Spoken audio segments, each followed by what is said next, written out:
ध्रुवन्ते राजावरुणो ध्रुवं देवो बृहस्पतिः ध्रुवन्त इंद्रस्याग्निचराष्ट्रं धारयितां ध्रुवो స్వీట్ తీసుకోండి సగం చేయండి ఒక సగం మీరేమో ఆయన నోట్లో పెట్టేసి ఒక సగం మీరు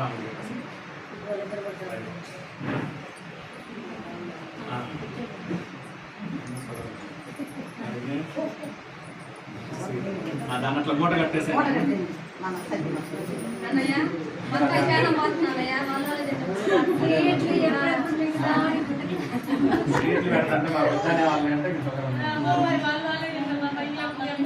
అమ్మా దేవుడి గుట్లో పెట్టండి అమ్మా మీరు కూర్చోండి అండి ఇంకొక టవల్ వేసుకోండి ఆయన